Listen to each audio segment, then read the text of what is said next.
Protect your DNA. BioPQQ can promote formation of new mitochondria. Infowarsstore.com. If you spend any time researching the environment, you will undoubtedly come across a polar bear.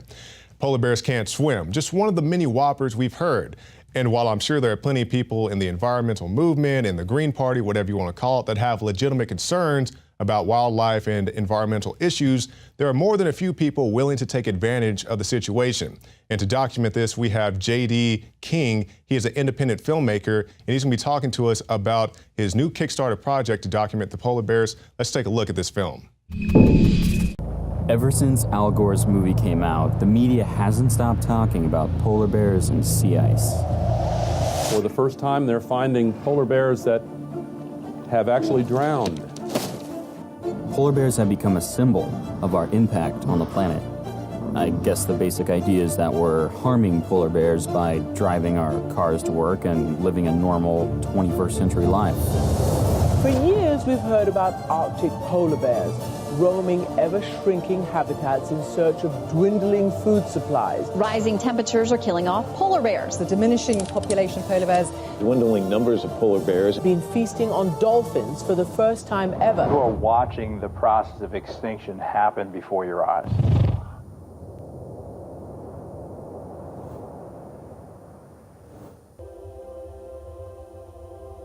In our lifetimes, there's never been a bigger environmental issue than this. We're all familiar with the polar bear story, from the sentimental television ads to the crazy videos of polar bears falling out of the sky. The world's news and media just keep on saying the same thing. But what if I were to tell you that there's now compelling evidence out there that suggests that this whole polar bear and global warming sea ice saga is entirely wrong? Polar bears are thriving. In fact, 50 years ago, there were only 5,000 to 10,000 of these species. Today, there are over 25,000. J.D. King is our guest. Thank you for joining us today, J.D. Hey, my pleasure. So tell us about your recent Kickstarter project. So what we're trying to do is raise some funding to get a project going to expose the polar bear global warming sea ice situation. So going deeper into that, we just played your film and we've seen some famous quotes. I'm not exactly sure what all you have in the film, just having seen the trailer, but we've seen people like Al Gore come out, say polar bears can't swim, all these various things, these environmental issues. So as far as your film, how deep into that do you go? Well, the film hasn't been made yet. That's why we're on Kickstarter. We're in the process of putting this film together. Really excited about it. But the polar bear story was introduced by Al Gore in Inconvenient Truth. Yeah, polar bears floating on the icebergs, they're sinking, they're dying. But this issue hasn't gone away at all. For the last 8, 10, 12 years, it's been the worldwide icon and symbol of the global warming alarmists. And even this year, you've probably seen all the headlines. Polar bears seen eating dolphins for the first time ever. Mm-hmm. You know, polar bears are going to be gone by 2025. You know, 2/3 of them are going to be gone by 2050. They're disappearing. You know, President Obama just went up to Alaska to go pose with some melting glaciers on the one hand. And then, you know, on the other hand, he announced like an upgrade in the icebreakers, trying to buy more of those. So that's a story we've heard for years and years, that polar bears are dying. But when you examine the facts, it's completely not true. And that's what we're trying to do. We're trying to tell a true story here, because if big government and the media can't get something as simple as the polar bear story right, how can we possibly even dream of trusting them with something much bigger, like the global climate system? It's ridiculous. Oh yeah, that's exactly right. And not to get too off the polar bears, we'll definitely get back to that in a second.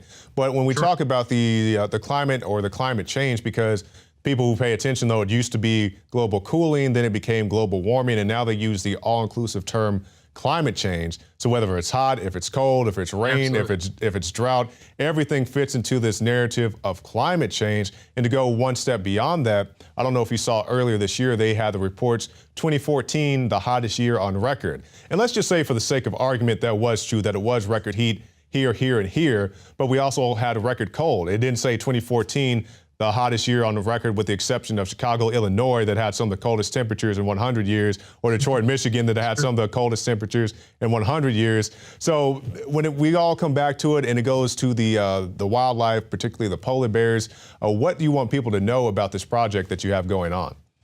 Well, the truth of the matter is that there's more polar bears now than there's ever been in recorded history. I mean, just in Al Gore's lifespan, they've gone up 3 or 4-fold.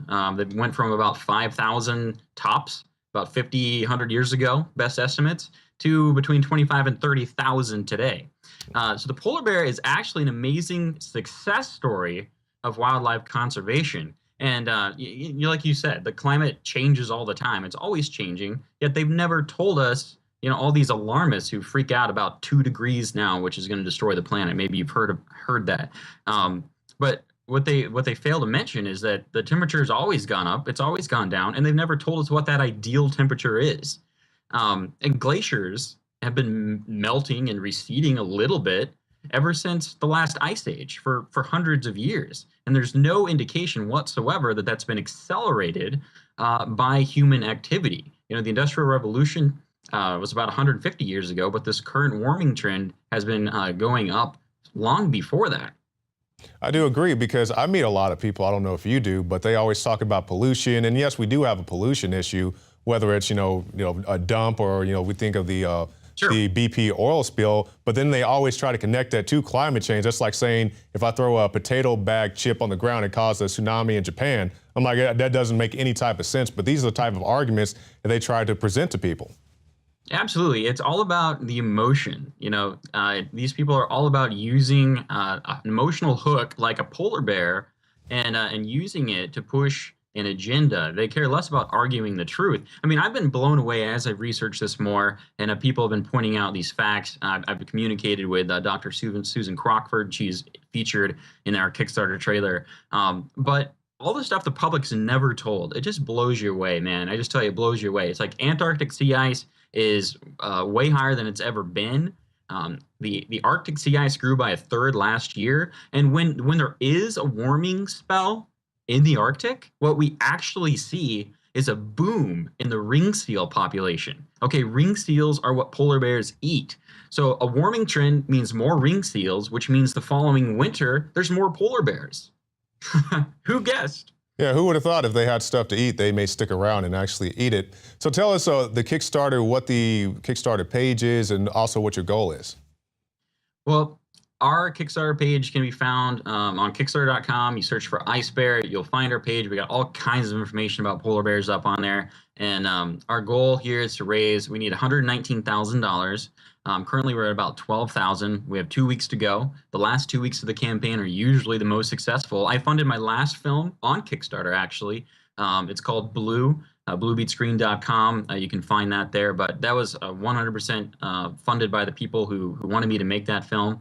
And I want this one to be the same way. It's important to me that this film gets funded by people who want the truth and people who demand the truth. Not a think tank, not a big organization, but by people, American people who are sick of the status quo, who want the truth and who demand the truth. And so we want to expose Al Gore and this big climate change agenda for what it really is.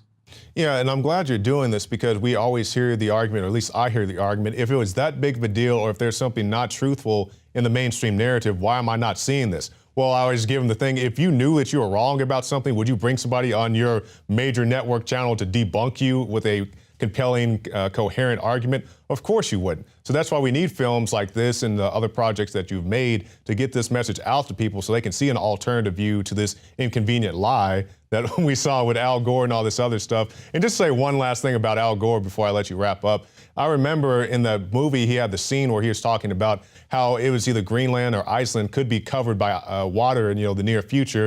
And as far as I know, they have no reason to expect that to happen at all. So J.D., give us your final thoughts.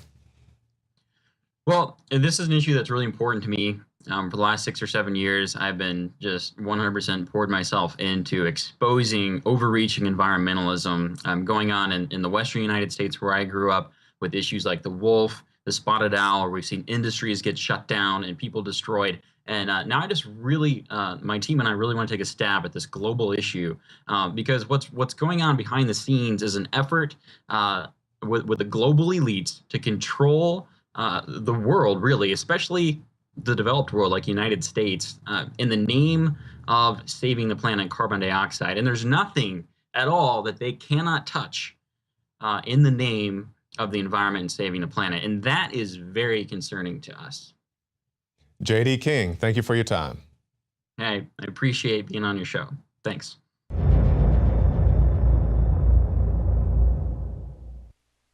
A clean, toxic-free body is the foundation of true health. Introducing Deep Cleanse by InfoWarsLife.com, a scientifically formulated blend of nanocolloidal zeolites and organic ingredients that aid the body in cleansing chemicals and toxic metals. Using our proprietary multi-step extraction technology, Deep Cleanse is our most affordable all-in-one cleanser. With concentrated organic compounds like cilantro, milk thistle, fulvic acid, orange peel, zeolites, and others, Deep Cleanse doesn't hold back. Instead of buying 5, 6, or even 7 different cleansing products, we use decades-old scientific research to put together the Rolls-Royce of all-in-one cleansing. Look, there's a reason Deep Cleanse is the only product on the market that uses our proprietary Spigyrex herbal processing technique. We use only the highest quality organic herbs backed by serious research, and we still bring it to you at the best price out there. If you wish to find Deep Cleanse and experience the all-in-one cleansing, visit InfoWarsLife.com. That's InfoWarsLife.com or call 888-253-3139.